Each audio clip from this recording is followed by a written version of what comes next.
बिस्मिल्लाहिर्रहमानिर्रहीम। अस्सलाम वालेकुम। नई वीडियो के साथ हाज़िर खिदमत हूँ।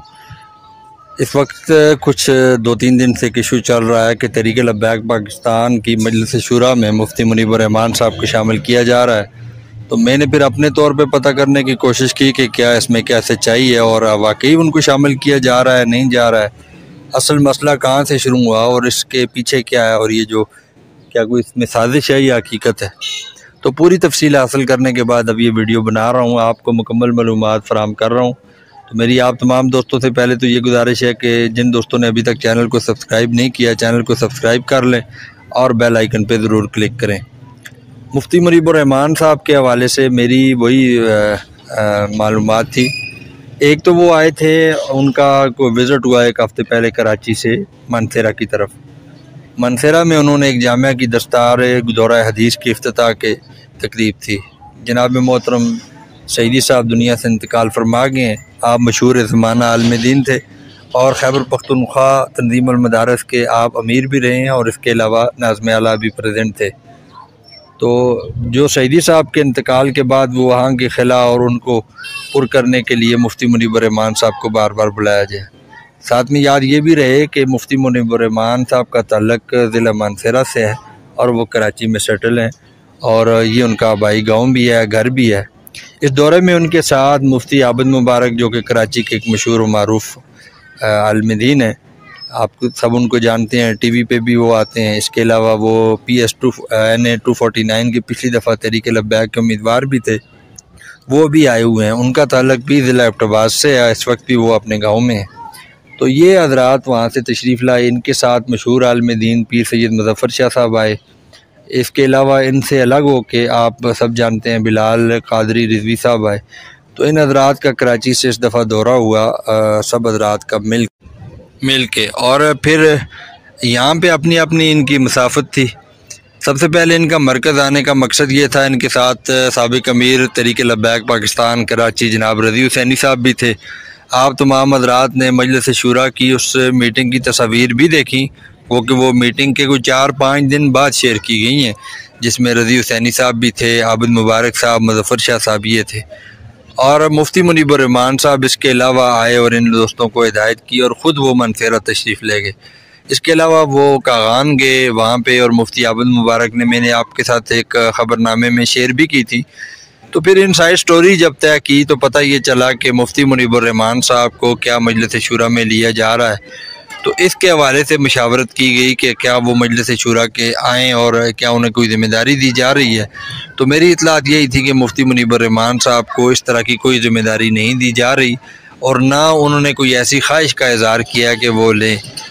अगर इस पर थोड़ा सा तजिया किया जाए, अगर आप मुझे इजाज़त दें, तो वो यही है कि अगर मुफ्ती मुनीब रहमान साहब तहरीक का हिस्सा बनते हैं तो मेरे ख़्याल है वो उसका हमें फ़ायदा नहीं है जितना कि वो बाहर बैठ के तहरीक को सपोर्ट करते हैं और उनके ज़ेर क़यादत जितने उलमाए कराम और कई नाम नहाद उलमाए कराम, या नाम नहाद से मुराद मेरी ये है कि वो लब्बैक को पसंद भी नहीं करते लेकिन मुफ्ती मुनीब रहमान साहब की छतरी के नीचे हैं।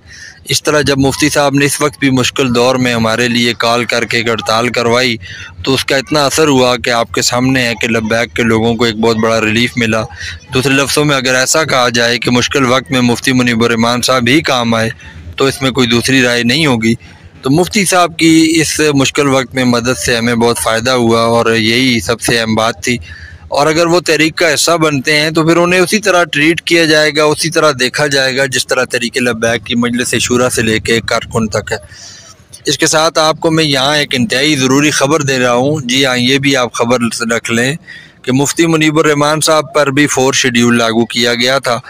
तो जनाब मोहतरम अवैस नूरानी, अंश नहीं यानी सुन्नियों का फजल रहमान नहीं बल्कि अवैस नूरानी साहब के यहाँ उनको कहा गया कि आप इसमें अपना रोल अदा करें और वो सिंध के वज़ीर आला मुराद अली शाह से मुलाकात की और उन्हें इस बारे में शर्म दिलाई कि आप क्या करने जा रहे हैं, आपको इल्म नहीं कि मुफ्ती मुनीब रहमान किस कद काठ के आलिम दीन है और आप उन पर वही काम कर रहे हैं जो एक आप कारकुन लब्बैक के साथ हो रहा है।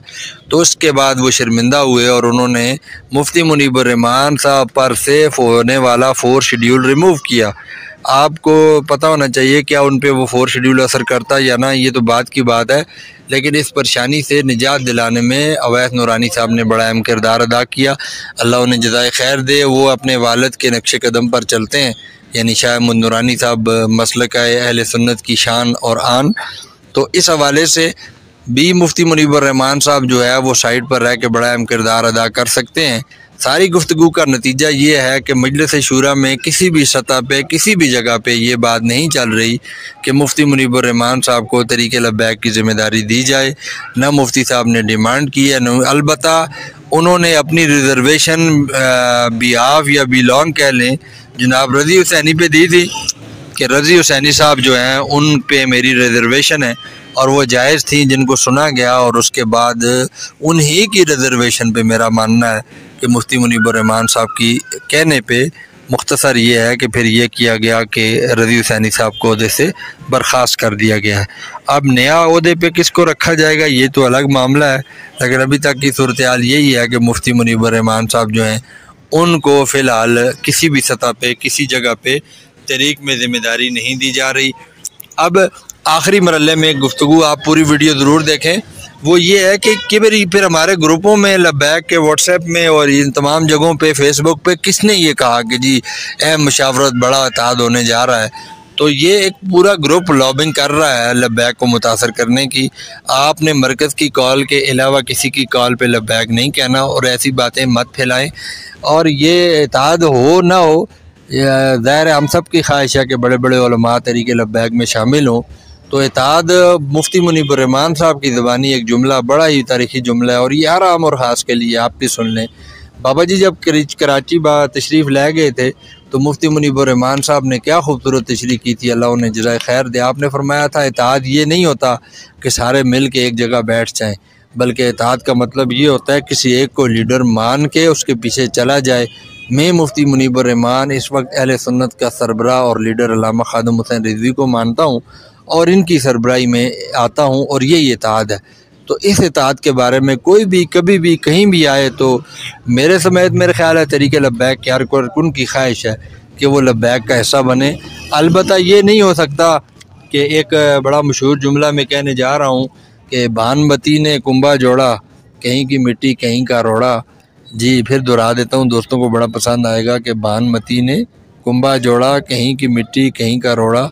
ये नहीं हो सकता कहीं की मिट्टी और कहीं का रोड़ा हो और ये आकर हमारे साथ जुड़ जाए और तहरीक लब्बैक का हिस्सा बन जाए। ना तो तहरीक इस किस्म का किसी इत्तेहाद में है और ना इजाज़त दे रही है और ना ये हो रहा है। इसलिए अभी तक की अपडेट्स थी आपके साथ शेयर करनी थी। क्या मुफ्ती मुनीबुर रहमान साहब को तहरीक का ये जिम्मेदारी दी जा रही है या नहीं। एक तो ये शेयर किया कि नहीं दी जा रही, एक आपसे ये शेयर किया गया कि उनको जिम्मेदारी मिलने के क्या नुकसानात हैं। इंशाल्लाह जो भी अपडेट्स होगी आपसे शेयर करता रहूँगा। तब तक के लिए इजाज़त, अल्लाह हाफ़िज़।